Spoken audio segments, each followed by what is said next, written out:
ntibigeze banyereka igipapuro cy'isaka imbere y'Imana isumba byose. Nta kintu na kimwe bigeze banyereka. Nta n'umuyobozi w'inzego z'ibanze wari iwanjye nkorerwa iryo saka. Nta n'umugenzacyaha wigeze anyereka igipapuro kimwemerera ko ari umuntu wemewe kumusaka mu buryo bwemewe n'amategeko.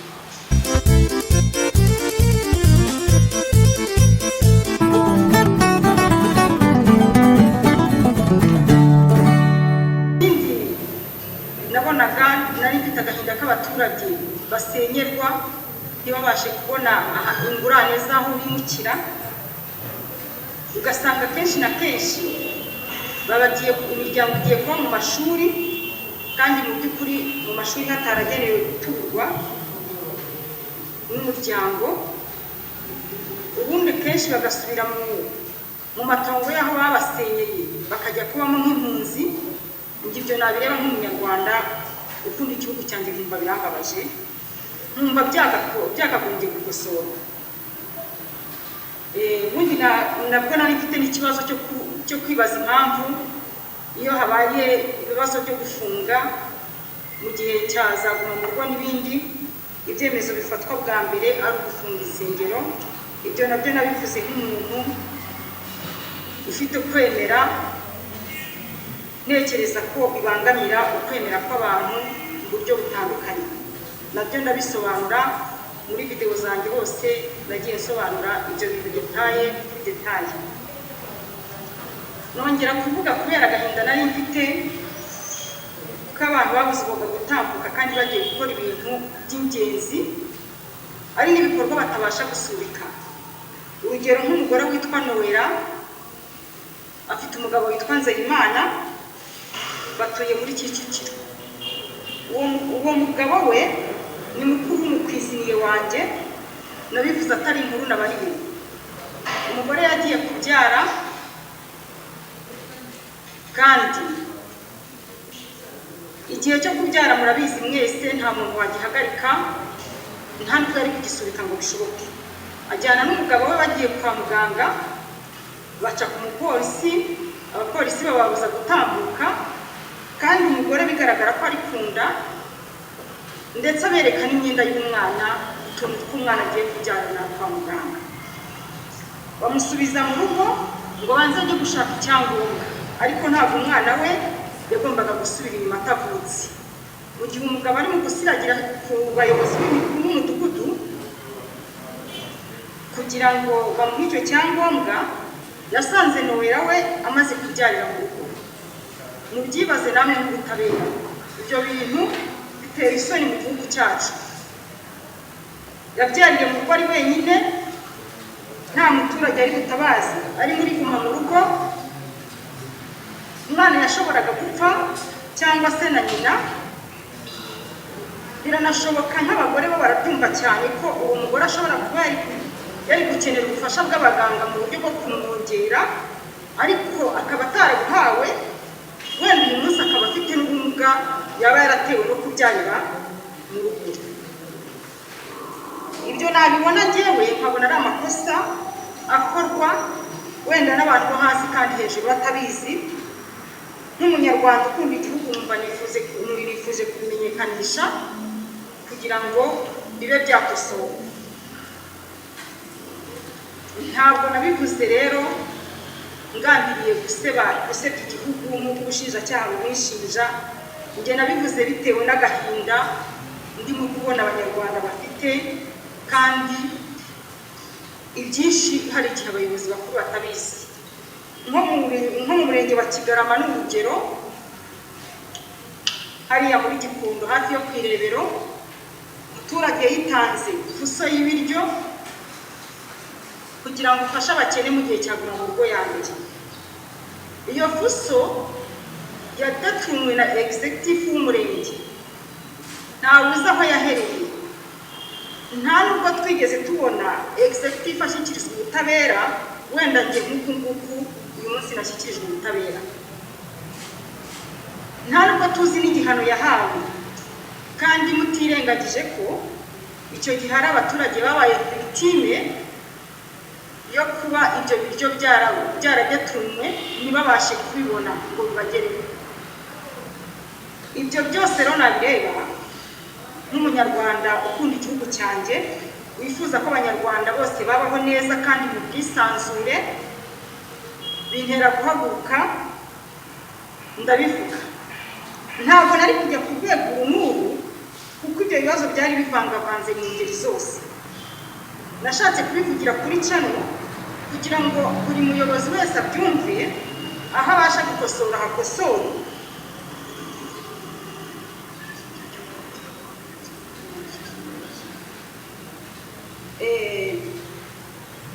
Nyakubahwa Perezida w'Urukiko rero nkaba nagira ngo basobanurire ku cyaha bandega cyo gukubita no gukomeretsa.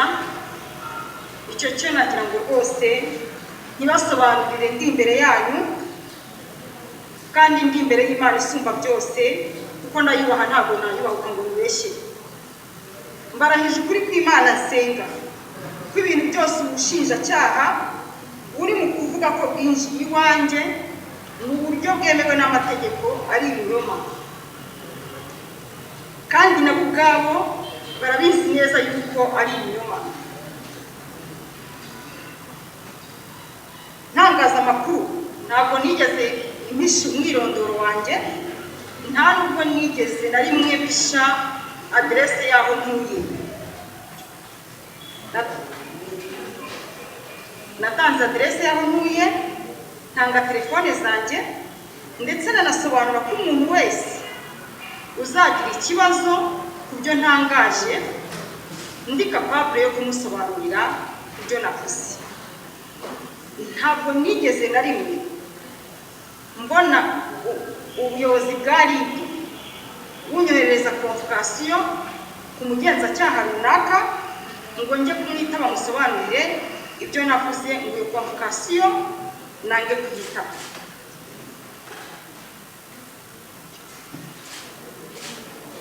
Ahubwo nagiye kubona mbona ari ku itariki 15 iwanjye haje abantu, harimo mu masaha ya saa 8 gutyo, ntabwo isaha nyibuka neza. Haje abantu iwanjye, abasore bagera nko ku 8, nari ndi hejuru koko muri etaje nk'uko babivuga ku ibaraza.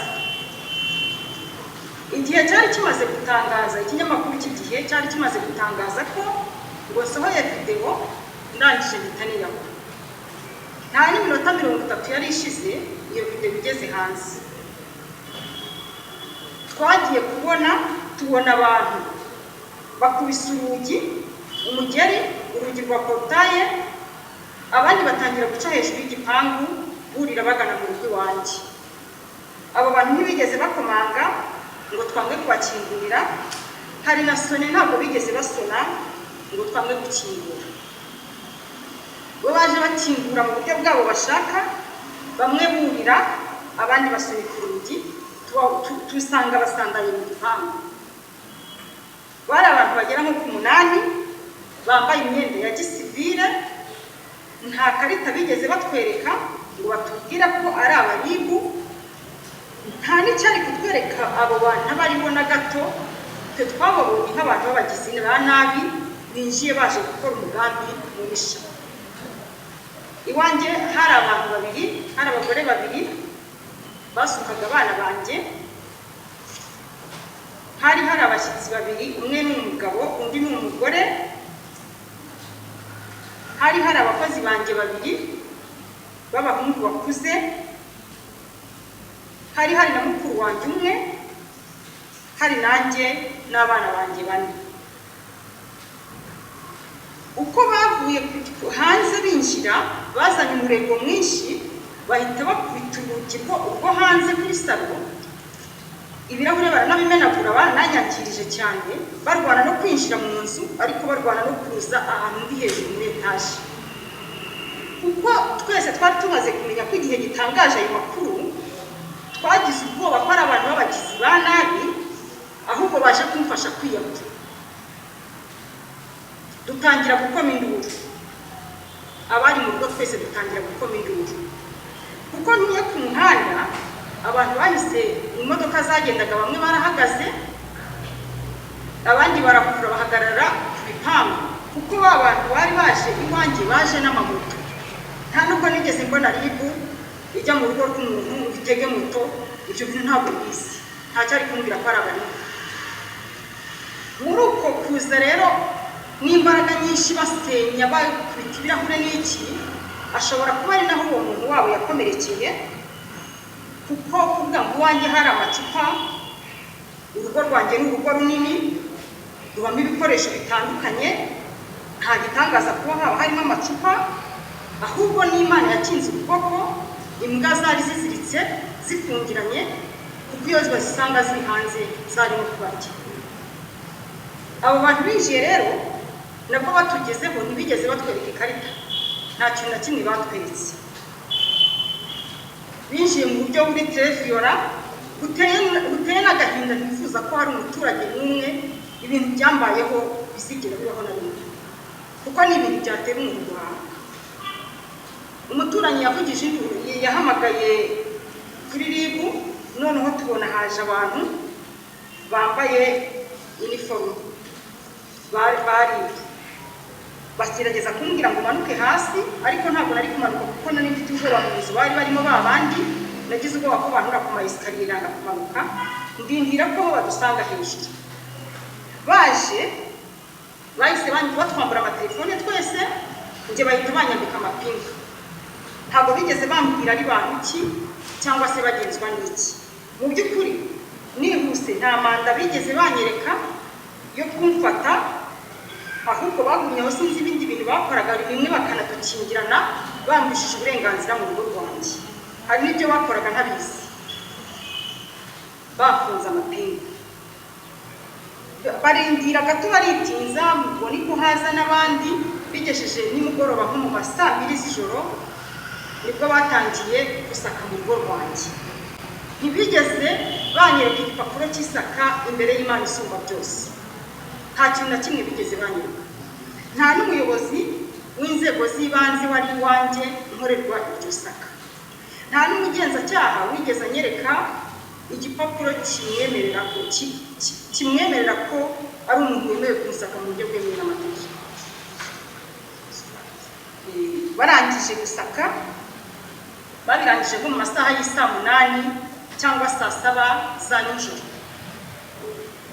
Ibintu byose bafata bagenda bateragura hejuru, impapuro, amadokima menshi wanjye barayatwaye, na diplome zanjye zo babashije kunsubiza n'ebyiri, izindi nazo ngira ngo bazitwaye mu bindi, kuko nta kintu na kimwe cya dosiye gisigaye mu rugo wanjye. Ibindi byose barajugunyaga, ibindi bakabitwara, ntabwo nzi icyo babishakiraga. Barangije nko mu masaa 8 kunsaka, nibwo bahise bamfata mu masaa 8 za nijoro, nibwo bahise bamfata na ba bantu 4 b'abakozi banjye babiri b'abashyitsi babiri, badukubita mu mamodoka baratujyana. Ntabwo bigeze nabwo batwereka baduha icyemezo, basigira umuryango wanjye icyemezo cy'ahantu batujyanye, kandi narakibasabye. Narababwiye basi mu myandikire umuryango wanjye mubabwira ahantu mutujyanye, bati jya imbere haduye, ntabwo dukeneye kugira ikindi tuvugana nabo. Badushyira mu mamodoka saa 8 za nijoro, nibwo batujyanye. Nisanze ndi hano kuri sitasiyo ya Remera, hari ku itariki 16 kuko saa 6 z'ijoro zari zageze, ariko bansinyishije ko bamfashe ku itariki 15. Nta kindi nari mfite cyo gukora, nari mu maboko yabo ndabisingira. Kuva naza guhera icyo gihe nahageze, banyambitse amapingu, nkarira ku mapingu, nkaryama ku mapingu, nkajya kuri tuwarete ndi ku mapingu. Igihe cy'ibyumweru 2 cyose kirarangira, kugeza n'ubwo bananiwe kubahiriza agenda nk'umuntu w'umugore. Mbabwira ko ndi muri periyode mbi, ndi mu mihango nkeneye kwiyitaho, ntibigera bagira ikintu babikoraho. Nimwibaze nawe nk'umuntu w'umugore uri mu mihango uziritse amapingu kugira ngo wiyiteho, ni ikintu kidashoboka. Barambangamira ku buryo bwose bushoboka. Abametere banjye barabisakuza, barabinginga ngo bandekure amapingu, ntibabyemera. Ubushinjacyaha ndababwira, ndabatakira, n'abametere barataka, ntibagira icyo bakora. Ejo bundi ku itariki 29 ubwo hazaga abashinzwe komisiyo y'igihugu, washinze komisiyo y'uburenganzira bwa muntu nibo baje ndabibabwira, maze kubibabwira nibo bonyine babashije kumvishaho ayo mapingu nahorana ubuzima bwanjye bwose. N'ubu ngomba gufata amavuta nkamasa amaboko kuko amaboko yanjye arababara.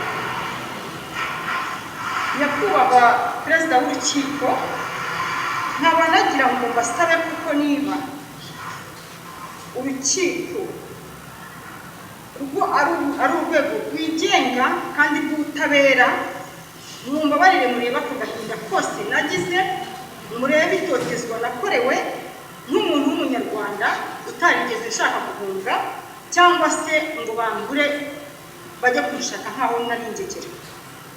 Ikindi nagira ngo nsobanure ku kintu cyo gutesha agaciro ibimenyetso bya jenoside. Nyakubahwa perezida w'urukiko, ibyo ni ikosa ntakora mu buzima bwanjye na gato, cyane cyane ko ndi umwe mu bacitse ku icumu. Ntabwo ndi umuntu wajya gutesha agaciro ibimenyetso bya jenoside kuko nanjye ubwanjye naba nkitesheje. Ntabwo ibyo nabikora.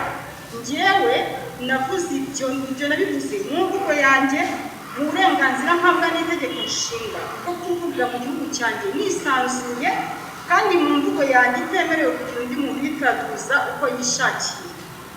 Njye nashakaga gusaba ngo ubuyobozi budufashe bashingure imibiri y'abacu iruhuke, noneho inzibutso zigumeho, tujya tuzisura, tuzishyiraho indabyo, twubahiriza abacu barimo, ariko abacu bahari barashyinguwe baruhutse, kuko mu gihugu cy'u Rwanda twemera ko umuntu utabye Imana ashyinguwe, kandi iyo umuntu adashyinguwe abantu be ntabwo bajya bakira agahinda na rimwe.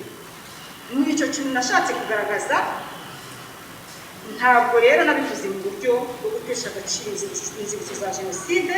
Sindi n'umuntu wakobya jenoside na rimwe, n'uwabikora mbishoboye namurwanya.